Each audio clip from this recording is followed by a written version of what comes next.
This is a guy who has gained many nicknames, and they haven't come from his hockey teammates. As a result of his dirty playing style, fans commonly refer to Marchand as the Rat. During Boston's 2011 playoff run, Marchand gained the nickname Noseface Killa, play on the stage name of the rap artist Ghostface Killah, as a result of his prominent nose. Among the opposing fans, Marchand is often nicknamed Little Ball of Hate. Among his Bruins teammates, he is known as Honey Badger.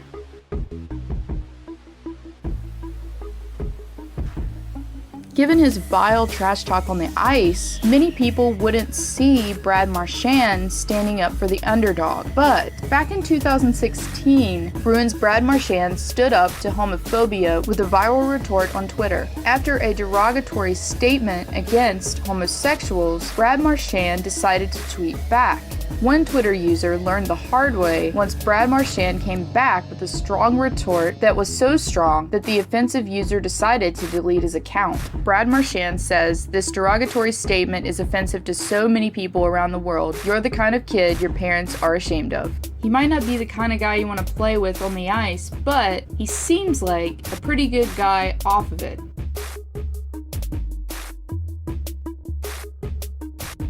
So you may have known that Brad Marchand and Tyler Seguin had a bromance while they were playing for the Boston Bruins together, before Tyler Seguin got traded to Dallas, and you may have even also known that they got matching tattoos after they won the Stanley Cup in 2011, but did you know that Brad Marchand's was originally spelled wrong? Yeah, he says. In a diary entry for ESPN.com, he explains that a tattoo he got after the Bruins won it all back in June turned out to have a little bit of a typo. "Let me clear something up," Marchand said. "After we won, a bunch of us got tattoos here in the dressing room of the TD Garden, and mine was originally misspelled. Instead of saying Stanley Cup champions, it said Stanley Cup champions. I don't even know how that happened. After I got it, I came into the room and someone was like, 'It says champions with an A,' he added. So I went back and the tattoo guy fixed it after that." So wait, you're telling me that getting a tattoo in a locker room is a horrible idea potentially? You learn something new every day.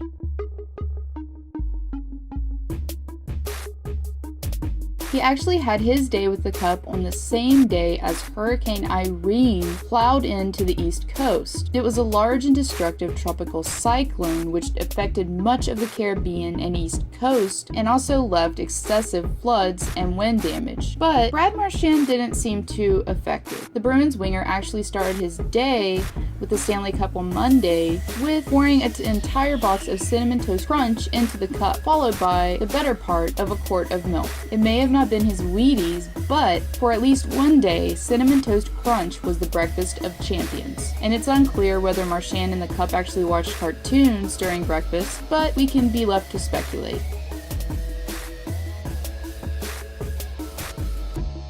Most people may think that Brad Marchand is known only in the hockey world as the Little Ball of Hate, in reference to his reputation as a pest of a player. But apparently other people know as well. When the Boston Bruins visited the White House after winning the 2011 Stanley Cup, President Obama even described him as the Little Ball of Hate. I wonder how roasted he felt at that point. No pun intended.